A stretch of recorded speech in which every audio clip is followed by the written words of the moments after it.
G'day Flosstube, Anna aka Moranalis, back with you for a somewhat belated Stitchy update. It's February 23rd today. Just want to say welcome to anybody who's coming back. Glad you could stop by for a visit. Welcome to anybody that's new. Hopefully you like the projects I'm working on, find something of enough interest to hang around and come back and chat another day. And as I'm filming this, I just realized I didn't grab my coffee. Is there really Flosstubers out there without coffee? I'm not sure such a thing exists. Anyway, we will have to make do for this video because I've already tried to do this a couple of times. Didn't get to filming last week. I was just plain out exhausted. It's, been the pretty typical craziness that is my life around here. So by the time Friday came around and it was my day off, I thought I can sit here and stitch, or I can film a Flosstube, and I'm sorry, stitching one. But I expect that was probably the right answer, because at some point people need to stop and recoup their sanity. I don't feel like it's been a hugely productive couple of weeks. I did FFO project. If you saw that Halloween FFO video I posted, I've got that to show you again today. Beyond that, it's been so stinking hot here that I've really struggled to stitch on anything as large as like the Chatelaine, purely because stitching in hand, I tend to have fabric all over my lap, and I've been sweating so much, and I just cannot bear the thought of, as much as I wash my hands, everything else is covered in sweat, and that's getting all over the fabric, and of course hand-dyes can't wash that. So yeah, that kind of put the kibosh on some of those projects that I would have liked to stitch on, just because I couldn't handle that, getting those dirty in that fashion. Why don't we jump right into it? Because I haven't wanted to stitch on anything like that. I basically have persisted with the Aura of Autumn, which is the full coverage that I'm doing in the Q-snap, because no fabric all over my lap. So, Aura of Autumn by Leonid Afremov. This is actually from Artecy, this chart. This is the panel that I'm working on. Last time you saw it, I was probably under the middle of the knot in the bench. I don't think I'd started this page I'm going to show you at all last time I filmed. I'm not entirely sure. That could be off. And I was at a page finish place, so I really hadn't intended to pick it up. The only reason I picked it up again was because the heat and struggling to stitch on anything that wasn't more confined. But now I'm so close to a page finish, we're going to push through and get another page finish, so that'll be a good thing. So we'll see. So that's that knot in the wrought iron, and I've come all the way over here. That's the edge of the page. You can't even hardly see it on the screen. There are probably less than 100 stitches missing up on those top couple of rows. So the plan is hopefully even to finish that page today. Finish the page, get this off the Q-snap. I'll probably put the fantasy triptych back on there and try and keep getting a little more progress. I think at this point I will probably alternate. I'll do a page on the Aura of Autumn, take some off, do the triptych, put the Aura of Autumn back on, at least for my Q-snap stitching. I have debated buying a second Q-snap, but I don't think I want to stitch in a Q-snap often enough to justify it. So for the moment where there is a bit of competing priorities on the project that I want in there, I'll just alternate the two. So I'm about to get in, you know, this whole page is more of these bright oranges, which I kind of got on overload on the bottom row. So not super looking forward to that. It's been nice to have the recognizable black and the bits of greens and blues popping in, some other colors. Bit of variation from all that orange and red, but it is what it is. We will keep pushing along, hopefully have that finished up today. If not today, I'll take it to work and make it a priority to finish it. But so that's Aura of Autumn.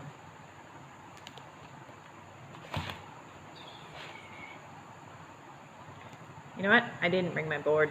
I'm not organized. We're going to wing it. The other competing priority I have at the moment is trying to finish, I should get the picture out. It's called With Love to the Sea. It's a Cute Patterns by Maria on Etsy. And so if you remember, I'm stitching this for my new nephew. We will go visit in a couple of weeks. Couple of months. April, early April. So I need to have this FFO by early April so that I can take it with me. Planning once I get it stitched, you know, I'll put Bub's name and birth date and stuff on it underneath. I will probably just finish it on a fairly simple canvas. If you remember how I did the unicorn, something similar to that ilk. So I don't think the finishing will take long, but still got to get it stitched so we can do that.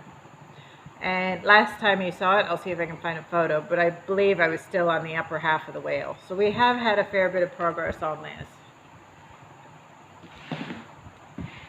Haven't got enough space on my desk. Let's see. Impromptu board with my patterns.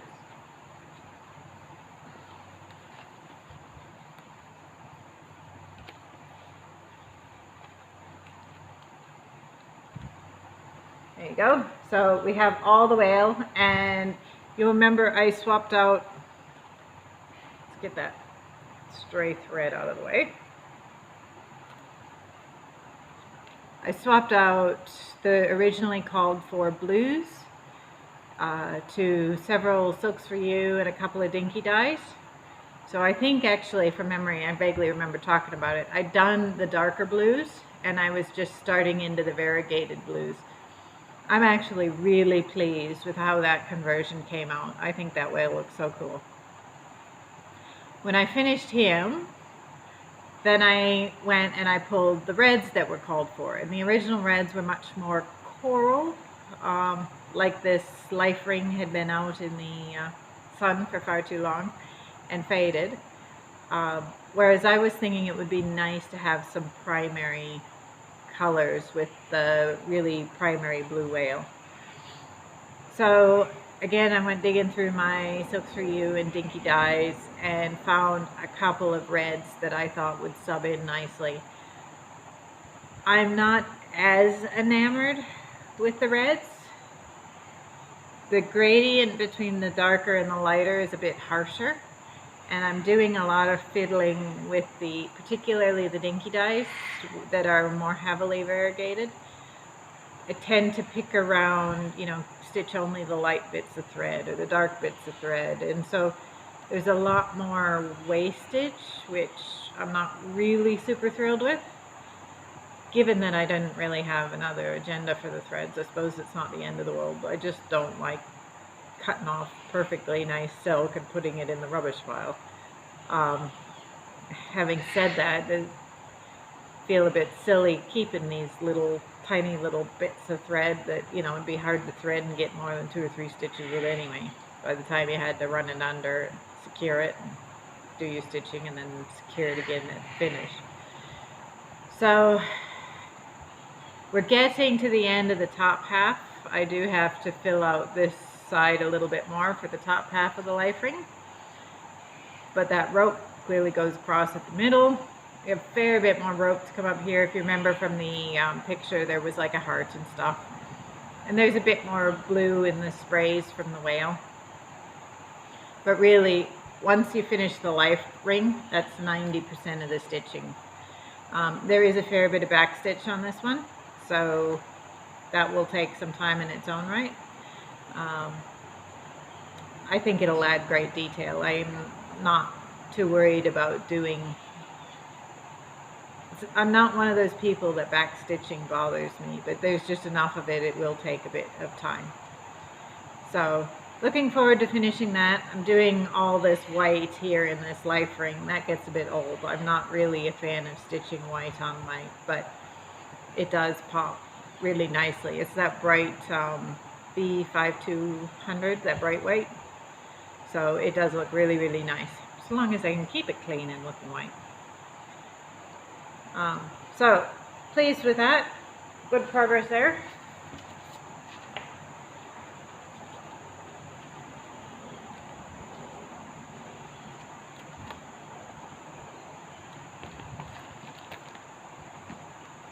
Alright.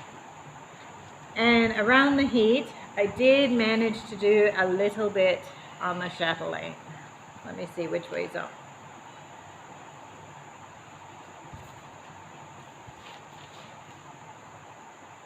So, let me see where I was working. I've basically, up until the edge of the sandy gardens, all the beads are in there now.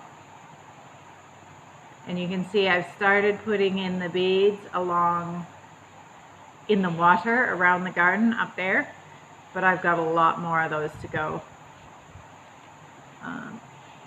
You can see all the beads in the center are there. There's one of these square ones that's attached side to side rather than top to bottom.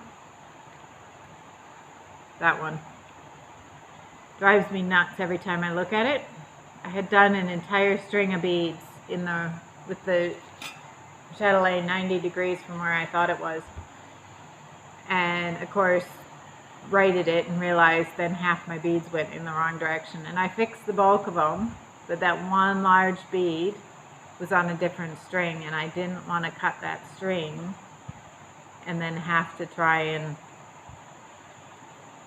secure it, because I wasn't entirely sure by that point, you know, what beads would then be potentially loose. So I left it figuring I'll have a look at all 4 of them when they're in and see if you can tell. And certainly I can tell, you know, I look at it and I go straight to it. I expect if I asked my husband, you know, what did I muck up in the beads, he'd find it. But I don't know if he'd notice it without my prompting it. So they actually haven't done much in the specialty stitches themselves. We still got all those grasses and stuff to go up there. Once I started with the beading, I kind of decided, well, we'll go back to the center and work our way out again the same way I did with the stitching. So that's what we're doing. At the moment, it'll be acres and acres of blue to get around those watery edges around the garden. I did get, you can see there's the fancy, I thought there was 3, maybe there's only 2 bicones on that corner. So I love how it's coming out. There's just so much bling in these things, and it's going to be fabulous when it's done. But there's only so many stitching hours. And it'll be nice, because it started raining yesterday in typical North Queensland fashion. We've had no rain and insane heat, and then yesterday the heavens opened and we've had gobloads of rain, so now everything is soaking and soggy, but it's cooler, so I'm hoping maybe I can get back onto the Japanese moss garden a bit. So that's about everything that I've worked on during the last couple of weeks. I did have my FFO, so can't quite get it all in. The Horriffic Halloween, this was the Stony Creek. They did a free pattern a month. sort of thing, and all you had to do was pay for shipping.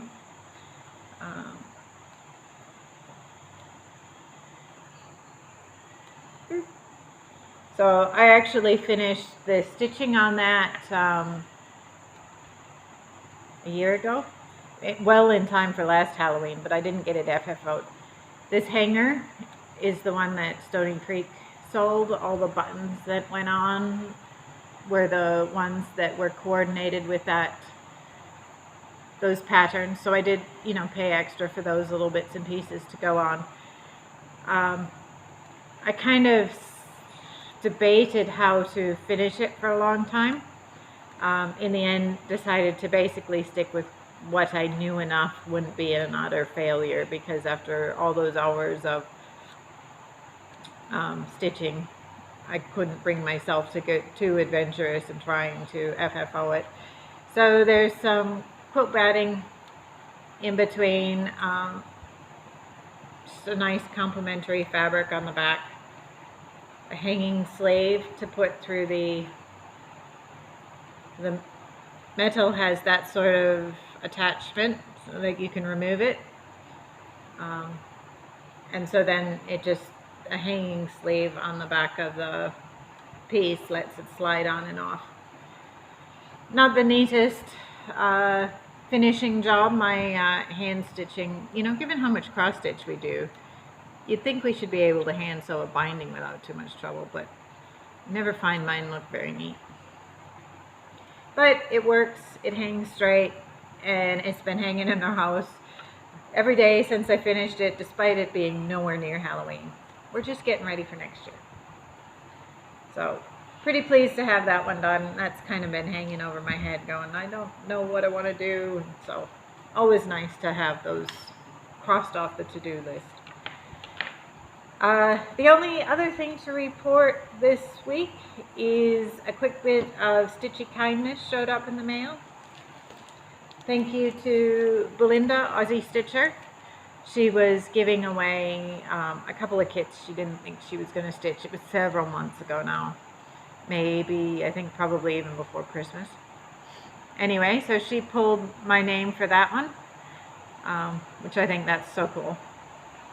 So it'll have to go in the queue of things to stitch. Unfortunately, the queue only ever gets longer. I didn't realize until it got here that it's got a printed Ada.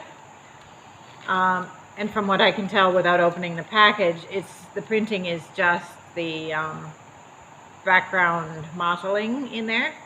So I expect I will actually end up swapping that out for a mottled linen rather than using the printed Ada, which means at some point I'll be able to pass the Ada on with the chart and whatever remains of the threads. I usually do use the kit threads, but that somebody else will be able to make use of the Ada, but I don't stitch on Ada, so. But as long as it is just that mottled background, I think you can sub that out for something fairly generic, easy enough. So look forward to stitching that. Thank you very much, Belinda, Aussie Stitcher. She's clearly got a Flosstube channel, so if you haven't watched her, go check her out. She's based over in the west of Australia. Yeah, she does some awesome projects. So thank you very much. We will see everybody. We'll aim for 2 weeks. We'll see whether we get there. All right? Bye.